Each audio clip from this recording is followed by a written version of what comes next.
আছে, ঠিক আছে। আচ্ছা, তাহলে আপনি ধরেন এই একটা হচ্ছে ব্যাগ, তাই না? এই একটা, এইটার মধ্যে কয়টা আছে বলেন? 3টা সবুজ। 3টা কি আছে বলেন? 3টি 3টি সবুজ, 3টি সবুজ বল আছে, 2টি লাল বল আছে, 2টি কি আছে বলেন?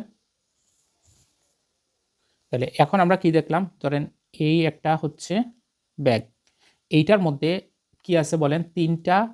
3টা সবুজ, কি আছে বলেন? 3টি কি সবুজ, সবুজ। আর 2টি আছে কি বলেন? লাল, 2টি কি লাল। তাহলে মোট কয়টা আছে বলেন এখানে? 3টা আর 2টা মোট হচ্ছে এখানে কয়টা? 5টি। এখানে কয়টা আছে মোট হচ্ছে? কয়টা? 5টা, 5টা। পরবর্তীতে যেটা আছে এইটার মধ্যে হচ্ছে আপনার 2টি সবুজ, হ্যাঁ, 2টা হচ্ছে সবুজ, তাহলে এখানে 2টি সবুজ। তারপরে কি বলছে? 5টা লাল, তাহলে 5টি লাল, 5টা লাল, ঠিক আছে। 2টি সবুজ, 5টা লাল। নিরপেক্ষভাবে প্রত্যেক থলি থেকে একটি করে বল তোলা হলো, মানে আপনি নিরপেক্ষভাবে এই যে কোনো একটা থেকে আপনি কি করলেন? একটা বল তুললেন।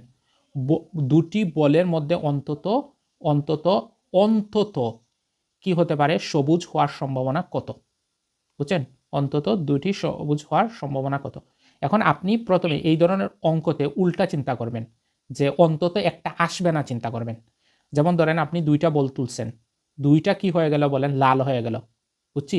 2টা কি হয়ে গেছে? লাল হতে পারে না, 2টা ধরেন লাল হয়ে গেছে, তাইলে অন্তত একটা কি শর্ত, মানে শর্ত কি পাওয়া গেল এখানে? যে অন্তত একটা থাকার কথা আসেনি এখানে, বলেন তো?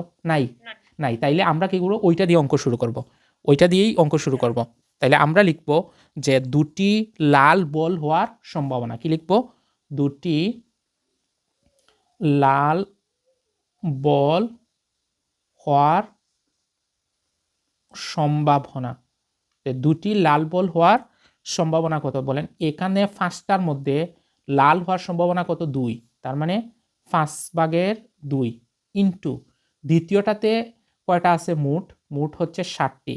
এই 60টির মধ্যে লাল হওয়ার সম্ভাবনা হচ্ছে 7/5, তাই না?